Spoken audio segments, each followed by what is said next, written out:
Segundo livro de Crônicas, segundo Crônicas, capítulo de número 7. Eu acho que já boa parte da igreja já sabe até qual versículo vai ser. Um versículo bem conhecido.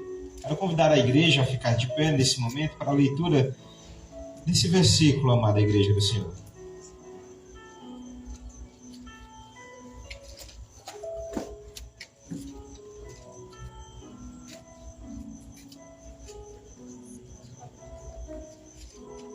Segundo Crônicas 7:14. Um texto bem conhecido. Vamos meditar profundamente nesse versículo. Se o meu povo, que se chama pelo meu nome, se humilhar e orar e me buscar e se converter dos seus maus caminhos, então eu ouvirei dos céus, perdoarei os seus pecados e sararei a sua terra. Vou ler novamente agora na versão NVI. Se o meu povo que se chama pelo nome, se humilhar e orar, buscar a minha face e se afastar dos seus maus caminhos, dos céus o ouvirei e perdoarei o seu pecado e curarei a sua terra. Até aqui, igreja do Senhor. Vamos fechar os nossos olhos, deixar a nossa Bíblia aberta e abrir os nossos corações. Altíssimo, soberano, todo-poderoso, aqui diante de tua presença, no Santo dos Santos, nós te pedimos perdão, Pai. Nós te pedimos, clamamos ao Senhor Deus, ó Pai, o teu favor, a tua misericórdia sobre nós. Conhecemos, ó Senhor Deus, sabemos da nossa condição, ó Pai amado, de pecadores e pedimos a Ti humildemente o teu favor. Fala ao nosso coração essa noite de uma forma poderosa e grandiosa. E que nós venhamos sair aqui contritos e quebrantados com tua palavra. Que pedimos a Ti um derramar maravilhoso e grandioso da Tua graça, maravilhosa e superabundante. Eu te peço também, ó Pai, humildemente, usa-me como instrumento de Tua vontade, da Tua graça, para anunciar a palavra ao Teu povo. E não como eu desejo, mas como o Senhor deseja. Oramos e agradecemos no nome de Jesus Cristo. A igreja do Senhor diga bem forte. Amém. Graças ao nosso Deus. Podeis sentar, a igreja do Senhor. Meus amados irmãos, estamos aqui, meus amados, num versículo que é bastante conhecido. E nós temos como título hoje de nossa mensagem como Avivamento, um alerta do Senhor. Nesse mês, meus amados, do mês passado e até esse mês, nós estamos tendo uma série, meus amados irmãos, de sermões chamado dos alertas do Senhor. Os alertas de Deus para a sua igreja. Hoje, meus amados, quando nós vamos conversar com muitas pessoas hoje, quer seja da igreja, quer seja do mundo, se a gente perguntar, você está satisfeito com sua vida? Eu nunca fiz essa pesquisa, mas eu creio que eu acho que de 9 a cada 10 pessoas vai com certeza dizer que não. Que deseja, que almeja uma mudança em alguma área de sua vida. Que deseja uma mudança em algum bem. Todos nós, meus amados, almejamos e queremos uma mudança de vida. Isso é errado? Não. De forma alguma. Mudar de vida, meus amados, é até algo bom, porque é algo que a gente está procurando melhorar. Mas olhe só, o cristão, toda vez que ele deseja, almeja uma mudança de vida, é ao mesmo tempo, meus amados irmãos, como querer experimentar um novo momento, uma nova vida com o Senhor. E quando nós respondemos, sim, eu desejo uma nova vida, desejo uma mudança de vida, Logo, também, como cristão, nós devemos entender que nós queremos também experimentar uma nova mudança na presença de Deus. E experimentar, meus amados, uma mudança, meus amados, é experimentar algo para melhor. Ninguém quer mudar para pior. Você quer diminuir o seu salário? Não.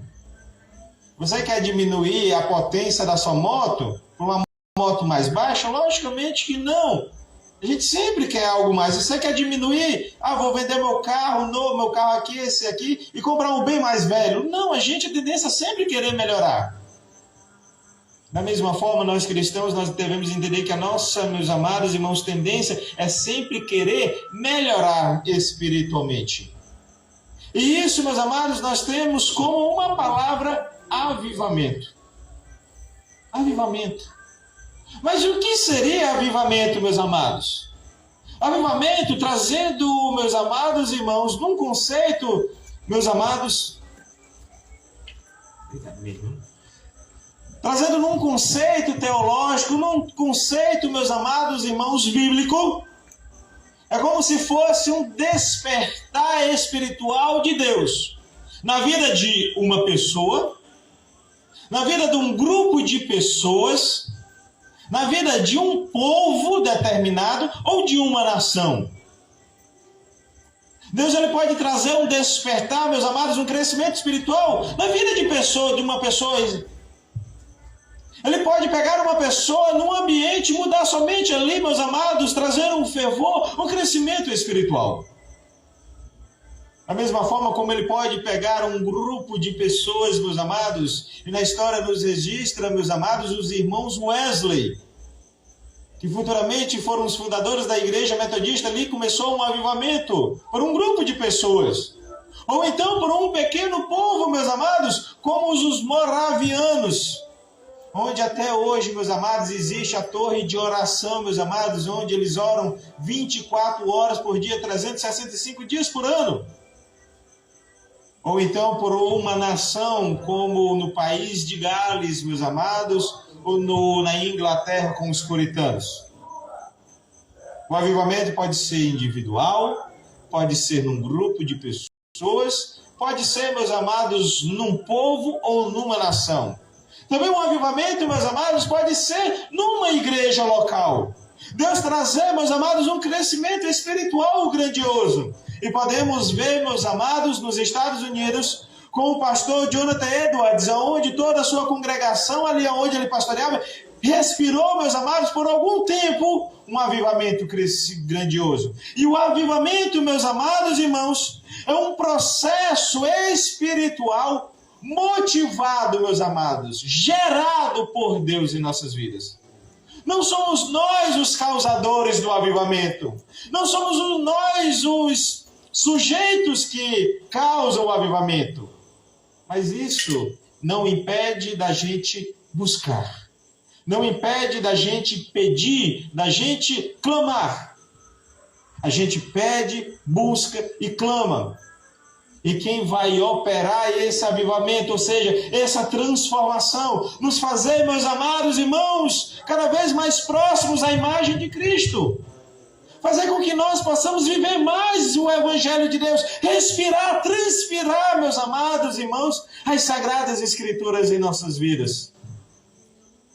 E quando nós olhamos aqui esse texto, é Deus chamando o povo. Eu tenho um avivamento para vocês. Eu tenho um crescimento espiritual para vocês. Quando olhamos esse texto, meus amados, o contexto desse texto é o rei Salomão. O rei Salomão, meus amados, quando ele consagra o templo de Jerusalém, quando ele termina a construção do templo, ele consagra ao Senhor, Deus ele fala a Salomão, começando, meus amados irmãos, lá no verso 11, veja comigo o verso 11. Assim, Salomão acabou a casa do Senhor e a casa do rei, ou seja, como a gente gosta de falar, acabou de terminar, né? Como a gente gosta de dizer, né? Tudo quando Salomão intentou fazer na casa do Senhor e na casa do Senhor, prosperamente o efetuou. De noite, apareceu o Senhor a Salomão e lhe disse, olha o que Deus vai dizer a Salomão. Ouvi a tua, o que, igreja? Ouvi o que, igreja? E escolhi para mim este lugar para a casa do sacrifício. Se eu cerrar, ou seja, se eu fechar os céus de modo que não haja chuva, ou se ordenar os gafanhotos. Em algumas versões, meus amados irmãos, está como os devoradores que consumam a terra, ou se eu enviar a peste entre o meu povo. Aí ele disse, olha, eu posso fechar os céus para não descer mais bênçãos sobre vocês. Eu posso mandar praga para vocês, se vocês não me obedecerem. Só que aí ele vai dizer, meus amados, no verso de número 14, mas se o meu povo que se chama pelo meu nome se humilhar e orar e buscar e converter os seus maus caminhos, então eu ouvirei dos céus e perdoarei os seus pecados e sararei o que, igreja? Sua terra. Olha só. Aqui, meus amados irmãos, é uma promessa, meus amados, para Israel. É uma promessa que Deus deixou para a igreja? Não. Deixou ali para Israel, para aquele povo, para aquele momento. Só que a gente tem que entender que é um princípio ainda que perdura pelos dias de hoje. Foi uma promessa para um povo, foi uma promessa para algum grupo, para um grupo de pessoas, para uma nação. Não foi para a nação brasileira. Mas o princípio dessa promessa, meus amados, perdura até hoje. Porque quando nós olhamos esse princípio, são princípios que nós encontramos largamente em vários versículos no Novo Testamento. E o que é que a gente tem a aprender com esse princípio? E isso aqui, meus amados, é um alerta do Senhor. Porque muito se fala, vamos crescer espiritualmente, vamos desejar o crescimento, vamos buscar o crescimento. Só que para termos um crescimento espiritual, Deus nos alerta. Vocês têm que fazerem algo. Eu sou o agente causador. Contudo, vocês têm a parte de vocês.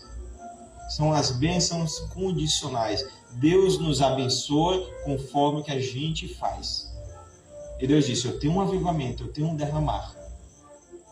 E aqui eu quero derramar, mas vocês têm que seguir um passo. Aliás, alguns passos. E o primeiro passo, meus amados irmãos, a primeira coisa que nós olhamos aqui, o povo de Deus precisa o que? A primeira parte, meus amados. Se o povo que se chama pelo meu nome, qual é a primeira aí? Depois? Se humilhar. Nós, como povo de Deus, meus amados, precisamos nos humilhar diante do Senhor.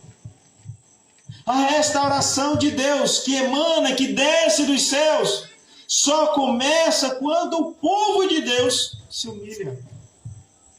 Se nós, como cristãos, meus amados, acharmos que está tudo bem, que nós já enxergamos num nível espiritual bacana, beleza, bom, se nós achamos, meus amados, que nós já sabemos tudo de Bíblia, se nós já temos uma vida de oração satisfatória, se eu já tenho uma vida congregacional satisfatória, se eu já tenho uma comunhão com Deus boa, corre um perigo muito grande de cairmos na soberba e no orgulho e não nos humilharmos. Humilhar, meus amados irmãos, é toda vez que eu me reconheço que eu estou errado e eu vou buscar a misericórdia de alguém. E no caso aqui, de Deus Todo-Poderoso. É da gente entender, meus amados, que todas as vezes nós somos a parte errada. Todas as vezes, meus amados irmãos, diante de Deus nós somos os errados. Isso, meus amados irmãos, se a gente fizer besteira, logicamente, se a gente pecar, nós vamos estar de errado diante de Deus. Ah, meu Deus, mas olha só, veja bem, não tem isso. O primeiro exemplo que a gente encontra lá no Jardim do Éden, Gênesis 3. Adão pecou. E ele foi querer dar uma de certo para cima do Senhor. E Deus disse, Adão, tu comeu do fruto? Foi ela, Eva. Eva, tu comeu do fruto? Foi ela ali, a serpente. Querendo se justificar os seus erros. E nós devemos entender que nós não justificamos o nosso pecado diante de Deus. A nossa conversa, meus amados, o nosso papo pode enrolar, enganar, meus amados irmãos, os nossos irmãos, a nossa família. Mas Deus, meus amados, Gálatas capítulo 6, verso 7 diz: não se engane, de Deus não se zomba, de Deus não se escarnece, nós não enganamos Deus. Então, quando nós pecamos, meus amados, e nós estamos aqui, sim, meus amados irmãos, nós devemos entender que somos pecadores. Nós somos homens, mulheres, jovens, santos, que lutam contra o pecado. Que lutam para não pecar. Mas volta e meia a gente pisa na bola e peca. E aqui a gente tem que entender, se humilhar. O mundo, meus amados irmãos, ele é impactado. O mundo, meus amados irmãos, ele é alcançado pelo coração do povo de Deus quando ele se humilha. Quando a gente se humilha debaixo da poderosa mão de Deus, o favor dele vem sobre nós. Tiago 4,6 diz: Deus, ele resiste a quem, igreja? Aos soberbos, mas ele dá graça, ele favorece, ele abençoa a quem? Os humildes, aqueles que se humilham diante do Senhor.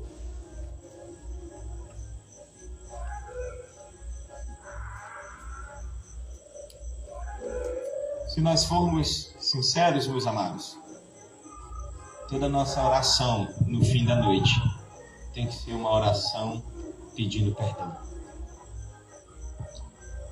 Porque se a gente pedir para Deus, Deus esquadrinha o meu coração, Deus ele vai mostrar o quão tenebroso é o nosso coração, o quão sujo ele é. Por isso que o salmista, o rei Davi, no Salmo 51, verso 10, ele vai dizer: cria em mim, ó Deus, um coração, o que, igreja? Puro. Quem foi que disse isso? Rei Davi. A Bíblia chama o rei Davi de quê? O homem segundo o coração de quem? E o que é que ele pede ainda? Um coração puro. E nós, meus amados irmãos, que a Bíblia não nos chama de um homem ou uma mulher segundo o coração de Deus, a gente ainda diz: meu coração é bom. Davi, meus amados, que era chamado por Deus um homem segundo o meu coração, ele disse: eu não tenho um coração puro, meu coração é impuro. Ele ali se humilhava diante do Senhor. Quando ele pecava, ele reconhecia e se quebrantava diante do Senhor. E quantas vidas ali no reinado dele, quantos dos seus súditos, quantos dos seus servos ouvindo e vendo as suas orações, as suas lágrimas, foram alcançados também pela graça do Senhor. Vendo aquele homem, aquele rei naquela posição, dizendo: o meu rei está se humilhando diante do Senhor, o meu rei está com o rosto no pó, o meu rei tem pedido perdão a Deus. E eu aqui, um mero súdito, achando que está tudo bem. Quando a gente reconhece, meus amados, nós como igreja, que somos pecadores, que somos falhos, meus amados irmãos, Deus pode usar, meus amados, a nossa humildade e usar, meus amados irmãos, a nossa humilhação diante do Senhor para alcançar outros corações. Quantas vezes nós escutamos pessoas dizendo: eu não gosto de estar no meio dos crentes porque eles se acham muito, eles se acham só os santos, eles se acham só isso, se acham melhor do que os outros. E realmente muitas vezes é verdade. Não entendem, meus amados, que estamos nesse mundo para seguir o exemplo de Cristo. E Cristo disse: eu não vim para servir, eu não vim para ser servido, mas eu vim para o quê? Servir. E a gente também, como seguidores de Cristo, nós não viemos aqui para ser servido, mas para servir. Mas antes de nós, como igreja, meus amados, também, a querer chamar o mundo para se humilhar, primeiramente nós devemos se humilhar diante do Senhor. De que adianta, às vezes, a gente pregar e anunciar, olha, você tem que se arrepender e se humilhar, se em minhas orações pessoais, lá no meu quarto, eu não oro me humilhando e pedindo perdão ao Senhor.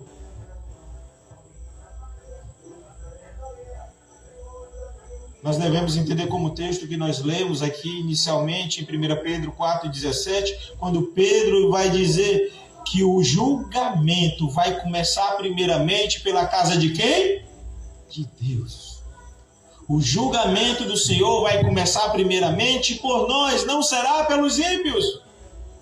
E nós devemos nos humilhar, meus amados irmãos, diante de Deus. Nós como igreja, nós só poderemos nos levantar, meus amados irmãos, diante dos homens, diante das mulheres, se primeiramente nós nos ajoelharmos diante de Deus.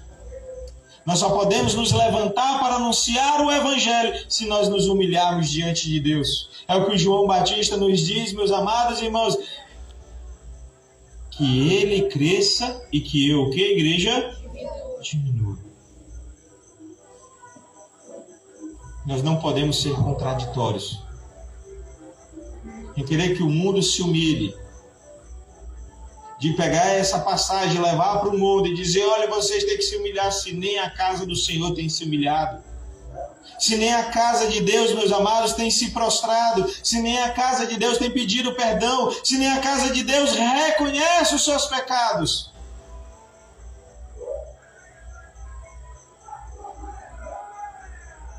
Se nós pegássemos um papel e uma caneta aqui e dar para cada um e dizer, aponte 10 pecados da nossa igreja aqui, com certeza você teria 11 no mínimo, e não somente 10. Você iria ver 11 falhas, 11 pecados de nossa igreja, no mínimo. E o que é que nós devemos fazer, meus amados? Se humilhar diante do Senhor. De Deus, perdoe o meu pecado, perdoe o pecado da igreja que eu faço parte, perdoe o nosso pecado. Interceda também pela igreja do Senhor, não somente peça perdão, se humilhe pelos seus pecados, mas também pelos pecados da igreja. Segunda coisa que nós aprendemos nesse texto, meus amados irmãos, para nós termos um crescimento espiritual, para termos um avivamento espiritual. Avivamento, meus amados, não é só querer lá, pular, chorar, levantar as mãos, eu quero um avivamento, e ali diz que saiu no momento, uma noite tremenda, maravilhosa, e quando vai lá para o mundo, continua com as mesmas práticas. Avivamento é uma total transformação. É o que Paulo diz em Romanos capítulo 12, verso 2. Ali é um avivamento pessoal. Quando a nossa mente é renovada, a nossa mente é transformada. Isso, meus amados, é o avivamento. Mas para ter um avivamento, se humilhar. Segundo, meus amados, qual é a segunda parte? Se o meu povo que se chama pelo meu nome se humilhar, e depois é o quê? E o que, igreja? Orar. Orar. Quando um homem reconhece a sua fraqueza espiritual, meus amados, ele está confessando o poder de Deus em sua vida. Quando o homem reconhece que é pecador, quando o homem em oração, meus amados irmãos, reconhece a sua fraqueza, ele está reconhecendo Deus como Todo-Poderoso. E nós, meus amados irmãos, só podemos nos humilhar, meus amados, mediante a oração. Só mediante a oração. Não há, meus amados irmãos, humilhação diante de Deus. Não há um avivamento, meus amados, em nossa vida ou em nossas vidas como congregação sem oração. E nós só somos levados à oração, meus amados. A verdadeira oração, quando nós reconhecemos a nossa fragilidade como ser humano.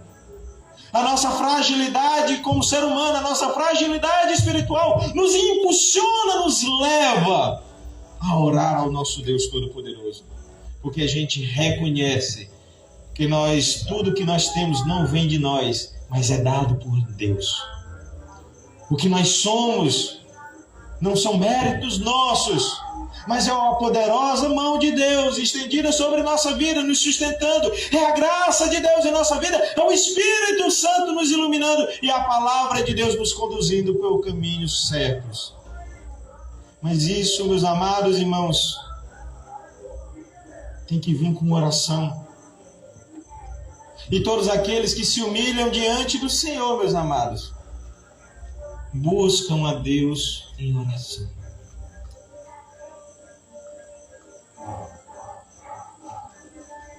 Não há, meus amados irmãos, sem nos humilharmos, sem orarmos. Como, pastor? Porque quando nos humilhamos, nós reconhecemos nossas falhas, nós devemos reconhecer para quem? Para Deus. E a partir do momento que eu reconheço, eu estou confessando, e isso já é o quê? É um processo de oração. E nós, meus amados, vivemos um momento, meus amados irmãos, em que a igreja do Senhor tem deixado, meus amados, a reunião de oração de lado. Vivemos num ambiente, meus amados irmãos, em que poucos choram pelos seus pecados. Poucos querem orar com fervor, meus amados. Poucos querem, meus amados, estarem numa reunião de oração porque diz que às vezes é chato. Me diga como é chato estarmos na presença de Deus.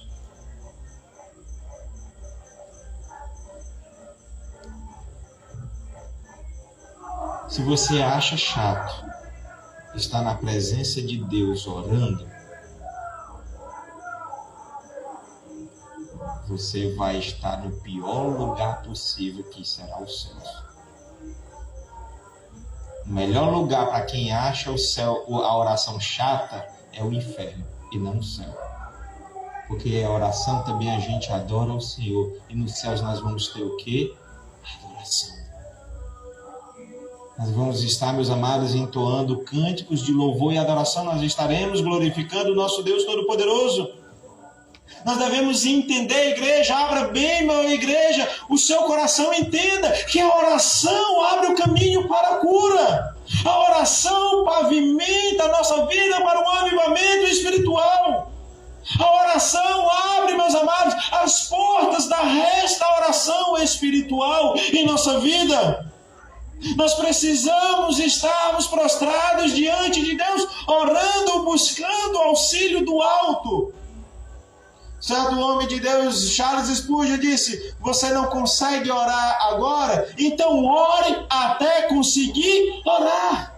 Você não consegue orar agora? Peça a Deus lhe dar força para orar. É o que nós aprendemos em Romanos 8. Nós não sabemos orar como convém, mas quem é que nos ensina? Quem é que nos fortalece? Quem é que nos conduz à oração? O Espírito Santo de Deus. Então comece simples e peça: Espírito Santo, me ensine. Espírito Santo, me conduza. Espírito Santo, me motive. Espírito Santo, me dê força para orar. É disso, meus amados, que nós devemos entender. Quando olhamos os avivamentos na Bíblia, com o rei Josias, começou com oração e pregação da palavra. Precisamos, meus amados, em clamar e orar, meus amados, o nosso Deus. O avivamento não vem para depois a gente orar. A gente ora para o avivamento vir. Você quer uma transformação espiritual? Você está insatisfeito com sua vida espiritual? Você está insatisfeito onde você está espiritualmente? Você está insatisfeito com a sua condição de vida? Ore. Comece a orar. Ah, pastor, mas a semana de oração é só uma vez na semana. Pois faça você e sua família em casa. Faça você sozinho na sua casa. Você não precisa desse empurrão da igreja, mas nós já temos nossas orações na sexta. E onde está a igreja? Nas sextas-feiras, a igreja do Senhor.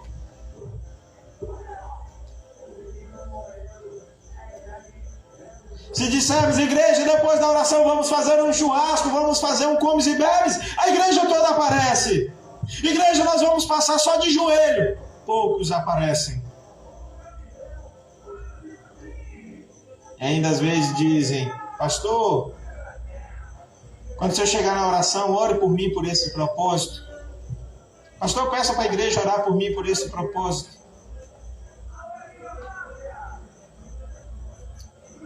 Onde nós estamos às sextas-feiras, onde nós estamos na semana da parte da manhã.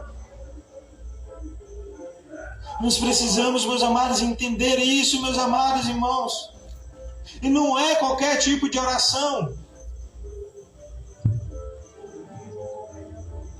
Existe uma banda de músicas cristãs que ela trabalha muito em forma de poesia. A banda Palavra Antiga. Não sei se você gosta, onde o vocalista Marcos Almeida, eu aconselho depois você ouvir, tem músicas muito conhecidas. Eu Sou o Caso, uma das bem conhecidas. Mas tem uma música antes de começar a orar, onde diz, antes de você começar a orar, você deve saber com quem está falando. Realmente é verdade. Antes de começarmos uma oração, meus amados, nós devemos saber com quem nós estamos falando, que é Deus. Até a nossa oração, meus amados irmãos, Deus deve ser o centro e não o homem, meus amados irmãos. A oração não é prioritariamente buscar as bênçãos de Deus, mas sim buscar o Deus das bênçãos. Eu não oro para buscar as bênçãos do Senhor, mas eu oro para buscar o Deus, o Senhor das bênçãos. E nós olhamos a parábola do publicano e do fariseu. O fariseu, meus amados irmãos, quando começava a orar, era uma oração não centrada em Deus, mas nele. Eu oro, eu faço isso, eu faço aquilo, tudo era ele, era ele, era ele. E quando chega com o publicano, com o ímpio, que era considerado pecador, que era considerado a escória, o marginalizado da sociedade, ele não ousava, meus amados irmãos, nem olhar para os céus. Ele não ousava, meus amados irmãos, ele centralizava no Senhor e pedia perdão pelos seus pecados. E quantas vezes, meus amados, a igreja hoje tem feito orações erradas e dizendo, Senhor, nós somos a tua igreja, o Senhor é obrigado a nos abençoar. Senhor, eu sou o teu dizimista e o Senhor não pode me passar fome, deixar eu passar fome. Senhor, eu sou isso, Senhor é isso, Senhor sou eu, Senhor sou eu. E nós deixamos de glorificar a Deus até em nossas orações.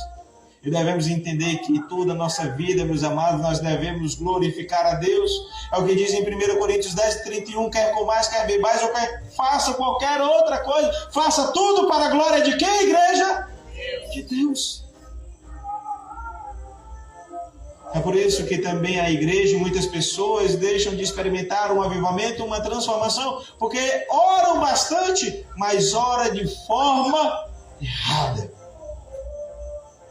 É o que a Bíblia nos diz em Tiago, vocês pedem, mas não recebem, porque vocês pedem errado. Como assim a gente pede errado? Porque vocês pedem somente para os deleites, para satisfazer os seus desejos, para satisfazer suas vontades. Nossas orações devem ser carregadas, meus amados, de adoração a Deus e pensando no próximo, pensando, meus amados, na obra do Senhor. Até aquilo que a gente pede para nós tem que ser pensado para a obra do Senhor. Devemos entender que também orar, meus amados, é se deleitar na presença do Senhor. Orar, meus amados, é se satisfazer de estar com Deus Todo-Poderoso. Nós olhamos hoje, meus amados, o período político e as pessoas ficam muito felizes porque só passa um candidato. Um candidato a deputado passa e é uma alegria, e pega a mão e não sei o que, e pula e vai, e meu Deus do céu, e vem para a oração do Senhor.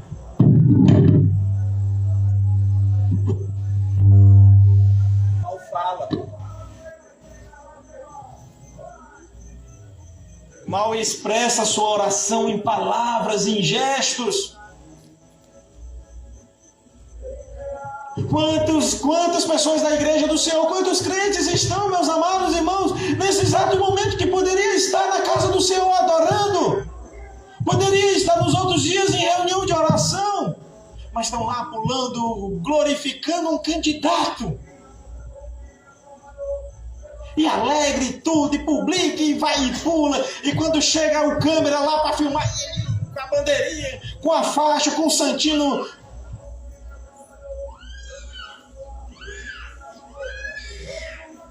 E quando vem na oração, não tem nem força para dizer um amém. Depois, não vai reclamar com Deus se a vida estiver uma draga. Tais crentes depois não podem reclamar e dizer: a minha vida não muda, Deus não olha para mim, a mão de Deus não está estendida para me abençoar, os céus estão fechados, porque não se humilhou e não orou.